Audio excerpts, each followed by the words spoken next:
Bonjour. Aujourd'hui, je vais vous parler de l'humain éthérique versus l'humain machine. Et en sous-titre, on pourrait dire « En route vers le transhumanisme ». Pour débuter, je vais vous souhaiter de très belles vacances 2021, en espérant que la liberté que vous ressentez se trouve surtout à l'intérieur de vous, car cette liberté-là, personne ne peut vous l'enlever. Comme je l'ai dit dans mes vidéos précédentes, je suis comme un agent de renseignement et je ne suis pas le seul qui reçoit des informations en provenance de la régie planétaire qui elle-même est sous la gouvernance des planificateurs primordiaux. Durant une de mes sorties en physique, j'ai relaté le fait à mon contact habituel qu'après une injection de l'expérimentation génétique, la matière de l'humain devenait magnétique. Et ce phénomène, pour moi, ne me semblait pas normal. La réponse était un peu déconcertante, car elle m'a dit qu'elle prenait intention sans information précise. Ce que j'ai pu décoder de cette réponse, c'est qu'elle en prenait note et qu'elle me transmettrait l'information en temps voulu. Comme vous savez maintenant, la manière de communiquer des êtres du temps spatial est plutôt sous forme de code à déchiffrer. Je vais résumer l'information que j'ai reçue par la suite et ce qui va suivre n'est pas très rassurant pour les injecter. Voici les grandes lignes de l'information que j'ai reçue au sujet des injections à ARN messager. Il faut savoir que notre univers local est un univers composé de matière atomique. Notre matière, qui est aussi atomique, est régie par notre univers local de nature naturellement atomique. C'est pour cette raison que les êtres du temps spatial m'ont bien démontré la différence qu'il y avait entre corps et matière, dont j'ai expliqué la différence dans mes vidéos précédentes. Pour rappel, nous avons un corps physique de nature électromagnétique imbriqué dans une matière atomique. Donc, notre matière est atomique, composée en très grande partie de silice et est recouverte d'une mince couche protectrice de carbone que nous identifions habituellement comme étant la peau. L'être humain est composé en majeure partie de 80 à 85 % d'eau contenant une forte proportion de cristaux piezoélectriques qui, de plus, cette eau est saline et devient un transmetteur électromagnétique de très haut niveau. La matière de l'être humain doit par le fait même le rester ainsi, car elle est régie par une force atomique, contenue dans notre univers local qui est lui aussi de nature atomique et qui produit une faible énergie de nature électromagnétique. Ça prend une quantité énorme de gauche atomique qui se calcule en millions de gauches pour infuser une matière atomique pour la rendre opérationnelle. Transformer une matière atomique en matière magnétique est de l'ordre tout à fait inconcevable. Pour que l'humain qui a une matière atomique change sa matière de manière à avoir une matière magnétique qui réagirait à une force électromagnétique, ça prendrait plus qu'une technologie 5G ou 10G ou 100G, mais ça prendrait une technologie qui développerait une puissance de millions de gauches, comme notre univers local le fait au niveau de l'atome présentement. C'est une expérience vouée à sa perte, gros problème à l'horizon. L'injection expérimentale à ARN-M, c'est-à-dire le M pour messager, ou pour magnétique, et peut-être probablement pour les deux, et aussi pour modification, va interférer avec le corps physique de nature électromagnétique due à la magnétisation de la matière atomique. En réalité, se cacherait-il une autre raison que nous ne savons pas? Présentement, il y a un combat entre différentes forces pour que l'humain devienne éthérique ou machine. Deux trames temporelles se présentent maintenant à l'humain, à savoir l'une des trames temporelles se dirigeant vers la sixième race racine, dont sa finalité est la fusion avec le double éthérique. L'autre trame temporelle se dirigeant vers le transhumanisme, dont sa finalité est la fusion avec la machine pour devenir un humain augmenté. Voyons ensemble la prémisse de ces deux avenues. Il faut dire que je parle de deux trames temporelles, mais en réalité, il y a plusieurs trames temporelles. Mais chaque individu se présente à lui deux trames temporelles de différentes natures. Donc, moi, ici, je parle des deux trames temporelles qui se présentent la plupart du temps à l'humanité. Commençons avec l'humain qui se dirige vers le transhumanisme. Pour devenir un humain dont sa matière serait augmentée, il faut que son ADN réagisse à une force électromagnétique et non à une force atomique. Pour cela, un plan a été élaboré par les maîtres du monde, à savoir que l'ADN devrait être modifié afin de réagir à l'électromagnétique et non à l'éther cosmique. Une injection à ARN-M, c'est-à-dire modifiée au niveau du message de nature magnétique, afin que les cellules de la matière atomique réagissent à un contre-ordre de l'information en provenance de l'ADN naturel, dont cette dernière est naturellement atomique. Pour cela, on devrait en quelque sorte magnétiser la matière de l'humain. La protéine Spike fut développée en laboratoire, probablement pour mettre ce plan à exécution. Pour ce faire, ils ont possiblement magnétisé cette protéine pour que sa réplication par les cellules de la matière humaine la multiplie presque à l'infini avec son caractère magnétique pour que la matière de l'humain soit magnétisée dans son ensemble. Ce qui fut fait en grande partie par une ou deux et peut-être même 3 injections à intervalles plus ou moins longs. C'était la première étape vers l'homme-machine. Mais le transhumanisme veut dire aussi le contrôle de la population humaine.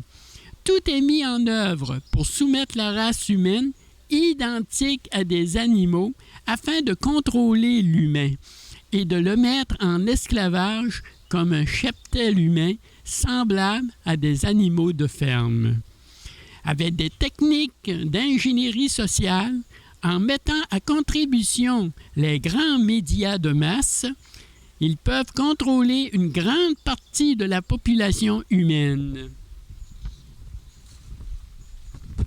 Ne pas oublier que l'humain est considéré par les maîtres du monde comme des unités carbone, tout à fait programmables avec l'aide de leur technologie secrète et ignorées par la plupart des personnes aujourd'hui. Mais comme toujours, les scientifiques des maîtres du monde n'avaient pas prévu que ça prendrait une force colossale pour contrôler un cheptel humain en se fiant seulement sur l'intelligence artificielle supportée par une technologie de seulement quelques gauges de puissance de la 5G ou plus. Malheureusement, pour les personnes qui ont été injectées, les dommages peuvent être irréparables. La transition entre l'humain naturel et l'humain augmenté est en route vers le transhumanisme du sous-humain.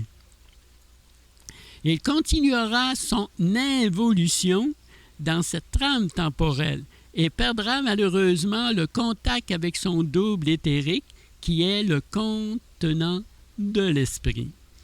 Une expérience similaire a déjà été tentée dans un passé très lointain et cette expérience s'est avérée désastreuse. L'humanité s'est séparée en deux et une partie resta dans son animalité, donc dans l'involution, et l'autre partie se dirigea vers l'évolution de l'être humain. Les deux cohabitant dans la même trame temporelle, occasionnant de multiples problèmes au niveau de la cohabitation de ces deux humanités.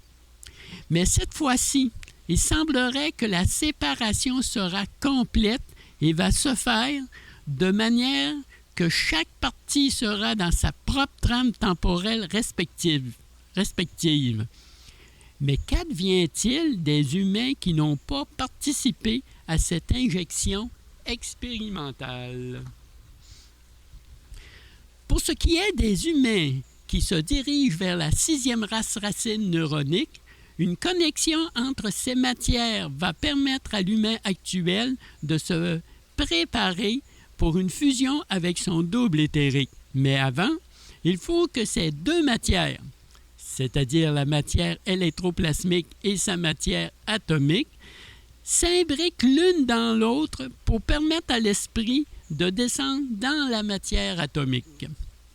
Car la matière atomique à elle seule ne peut pas supporter le feu de l'esprit, et c'est pour cette raison qu'il y a une connexion entre faisceau de l'esprit et la matière atomique, identifiée comme étant l'âme vibratoire. Lorsque la matière électroplasmique sera imbriquée dans la matière atomique, l'humain sera prêt à entrer dans la 6e race racine neuronique, alors que l'humain-machine sera prêt à entrer dans le transhumanisme qui sera l'aboutissement de la 5e race racine neuronique. Deux trames temporelles s'ouvrent devant l'humain actuellement. Peu importe les trames temporelles, chacun a des avenues pour entrer dans une trame temporelle ou l'autre, mais il y a toujours, pour les humains, deux trames temporelles qu'il doit choisir entre l'une et l'autre. Donc, deux trames temporelles s'ouvrent devant l'humain actuellement. Une trame temporelle le conduisant vers l'humain augmenté psychiquement, vers la 6e race racine neuronique, et l'autre trame temporelle le conduisant vers le transhumanisme de la 5e race racine actuelle. C'est pour cette raison que nous entendons dire par plusieurs personnes que nous sommes à la fin d'un cycle involutif et que nous sommes à l'entrée du début d'un cycle évolutif. Les lignes de temps de chaque humain vont se diriger vers la trame temporelle la plus adaptée à leurs conditions de vie. Il faut savoir que le changement de trame temporelle se fait par le changement de perception de son environnement. J'en parlerai plus longuement une autre fois. Une chose qu'il faut retenir toutefois, la connexion du faisceau espritique, donc du feu de l'esprit, est le point de jonction entre le double éthérique et la matière atomique. Et ce point de jonction, nous l'appelons l'âme vibratoire. Donc, l'âme vibratoire est la jonction entre l'esprit et la matière de l'humain. Ne pas confondre avec l'entité amique qui est au service des forces obscures, se situant dans le plan astral et considérée aujourd'hui à tort comme étant l'âme. Mais que fait cette injection expérimentale au niveau de l'occulte? Par la magnétisation de la matière atomique, Cette dernière est coupée du point de jonction qui relie l'esprit à la matière, donc coupée par le fait même de l'âme vibratoire. Voilà pourquoi que certains alerteurs disent que l'injection expérimentale détache l'âme de l'humain et à certains égards, ils ont bien raison.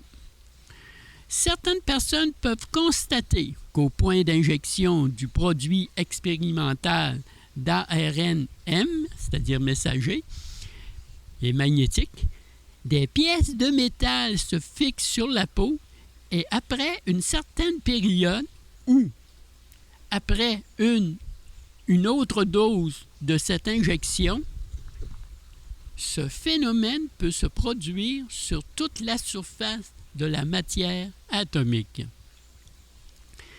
Nous pouvons dire ironiquement qu'après une deuxième ou une troisième dose de ce produit expérimental dans la matière atomique de l'humain, que la personne qui reçoit cette injection expérimentale fait une overdose, ayant comme résultat la magnétisation de la matière atomique dans son ensemble. Il va sans dire que magnétiser sa matière atomique a naturellement des répercussions néfastes sur le corps physique de nature électromagnétique. Ce processus va interagir entre le corps physique de nature électromagnétique, ce processus va interagir entre la matière atomique et le corps électromagnétique qui est le fournisseur d'énergie aux cellules de la matière atomique de l'être humain et peut court-circuiter la relation entre corps et matière qui entraînera une perte de vitalité grave de la matière atomique. J'ai déjà dit au sujet de la matière atomique et du corps physique que l'un ne va pas sans l'autre et dans l'absence de l'un ou de l'autre, les deux ne peuvent pas exister. Interférer entre les deux d'une manière ou d'une autre peut entraîner de sérieux problèmes de santé. Mais dans tout ça, il y a-t-il une porte de sortie pour tous ceux qui ont reçu cette injection expérimentale à ARN messager et magnétique qui modifie notre matière atomique? Rappelez-vous ce que j'ai déjà dit dans une de mes vidéos précédentes.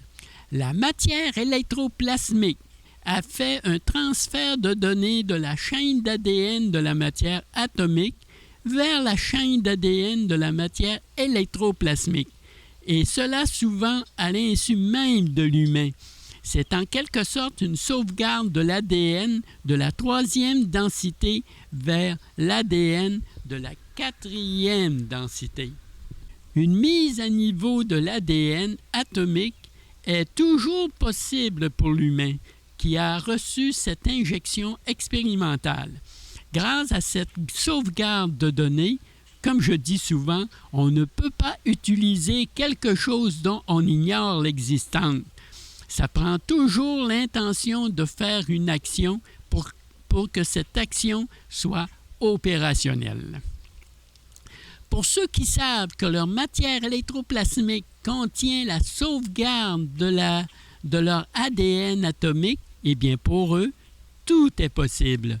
Mais attention, cela ne veut pas dire « Allez, je reçois l'injection expérimentale et une mise à niveau est toujours possible si les choses tournent mal. » Oh non, non. Non plus. En prétextant l'ignorance volontaire de recevoir une deuxième injection ou même une troisième dose en sachant très bien le danger que cela comporte pour soi, et de plus, faire injecter son enfant sous prétexte de protéger une tierce personne. Ce n'est pas comme ça que ça fonctionne. N'oubliez pas que la connexion avec le double éthérique, qui est le contenant de l'esprit, a été coupée de sa jonction entre la matière atomique et du fait même, la matière atomique a été coupée de l'âme vibratoire.